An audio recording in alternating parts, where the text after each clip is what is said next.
Hello friends, কেমন আছো সবাই? আশা করি ভালো আছো। Welcome to my YouTube channel Priya blog 16। তো আজকে আমি একটা পালক পনিরের খুব ভালো রেসিপি বানিয়েছি আর সেটাই তোমাদের সাথে শেয়ার করছি। তো ভিডিওটা স্কিপ না করে শেষ পর্যন্ত দেখতে থাকো। আর এই যে দেখছো, এই পালক শাকগুলো কিন্তু আমি নিজে লাগিয়েছি। তো পালক শাকগুলো দেখলাম অনেকটাই বড় বড় হয়ে গেছে, তাই ভাবলাম আজকে একটা রেসিপি বানিয়ে তোমাদের দেখিয়ে দিই।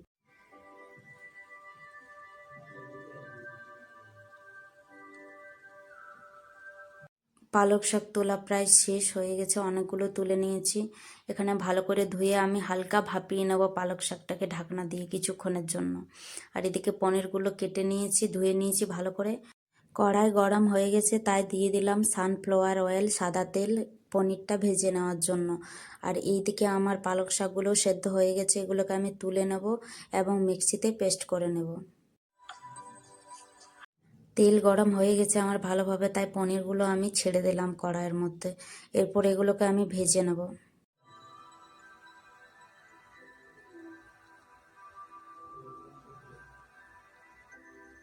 পনিরটা আমার হালকা ভাজা ভাজা হয়ে গেল প্রায়। এরপর কিছুক্ষণ পরে আমি এগুলোকে তুলে নেব। পালক পনির কিন্তু রুটি বা পরোটার সাথে খেতে খুব ভালো লাগে, তবে রুটিটাতে একটু ঘি মাখিয়ে নিলে আরও ভালো লাগে খেতে।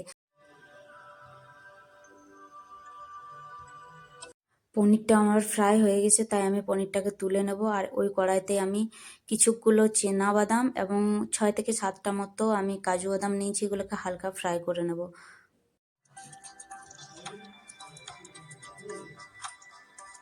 বাদামগুলো ভাজা হয়ে গেছে আমার, এরপর তুলে নেব এগুলো। পালক শাকগুলোকে আমি মিক্সিতে পেস্ট করে নেব। শিলবাটা নেই, না হলে শিলবাটাতেও বাটা যায়, শিলবাটাতেও বেটে রান্নাটা করা যায়। সব কিছুকে আমি গুছিয়ে নিয়েছি এক জায়গাতে, যেগুলো আমার রান্নায় প্রয়োজন। তো আমি এরপর মশলাগুলোকে বেটে নেব মিক্সিতে। আমি সব কিছু একসাথে পেস্ট করে নেব, আদা, রসুন, লঙ্কা, তারপর পেঁয়াজ, টমেটো, বাদাম সব একসাথে দিয়ে দিয়ে আমি আগে মশলাটা তৈরি করে নেব।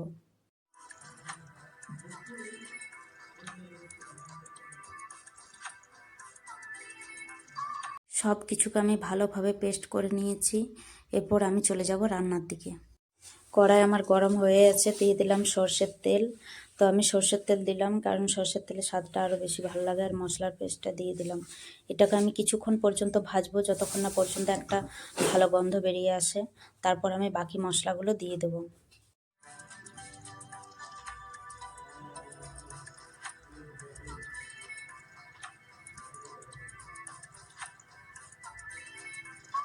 খুব ভালো একটা গন্ধ বেরিয়ে গেছে, এরপর আমি মশলাগুলো দিয়ে দেবো। তো এখানে অনেক রকমের মশলা আছে, কিন্তু আমি এখানে 3-4টে ইউজ করব। ধনে গুঁড়ো, জিরে গুঁড়ো, হলুদ গুঁড়ো আর পনির মশলা। তারপর দিয়ে দিলাম মশলা ধোয়া জলটা। এরপর আমি মশলাটাকে ভালোভাবে ভেজে নেব, কারণ যতক্ষণ না পর্যন্ত মশলার কাঁচা কাঁচা গন্ধটা চলে যায় আর মশলার থেকে তেল না ছেড়ে দেয় ততক্ষণ পর্যন্ত। তো দেখো আমার তেল ছেড়ে দিতে শুরু করেছে। এরপর দিয়ে দিলাম স্বাদ মতো নুন, 3 চামচ নুন দিয়েছি আমি পুরো রান্নাটার মধ্যে। আগে নুন দেওয়া হয়নি, তাই একেবারে দিয়ে দিলাম।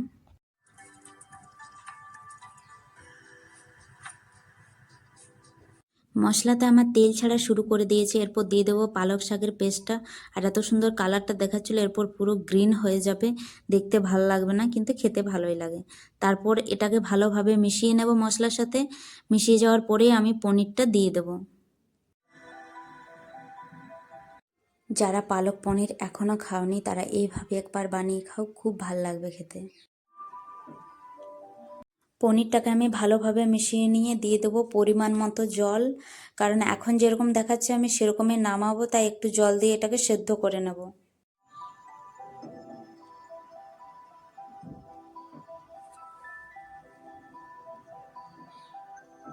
জল দেওয়ার পর এরপর আমি কিছুক্ষণ ফুটতে দেবো। তো দেখছো তো ফোটা শুরু হয়ে গেছে, ধোয়া দেওয়ার জন্য ঠিকঠাক বোঝাচ্ছে না, পুরো গ্রিন দেখাচ্ছে না, একটু হলদে হলদে টাইপও দেখাচ্ছিল।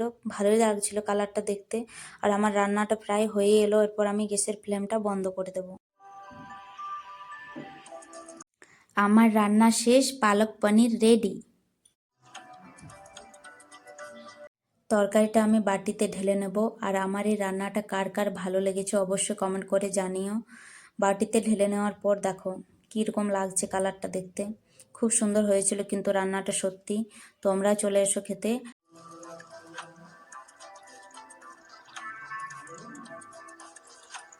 যারা আমার ভিডিওটা নতুন দেখছো তারা আমার পাশে থেকো, একটু আমাকে সাপোর্ট করো, এবং যারা আমার চ্যানেলটাকে এখনও সাবস্ক্রাইব করোনি তারা সাবস্ক্রাইব করে দিও এবং নোটিফিকেশানটাকে অন রেখো, যাতে আমি নতুন নতুন রেসিপি দিই এবং তোমাদের কাছে সব থেকে আগে পৌঁছে যায়। চলো তাহলে আজকের মতো বাই, ভালো থেকো সবাই, টাটা।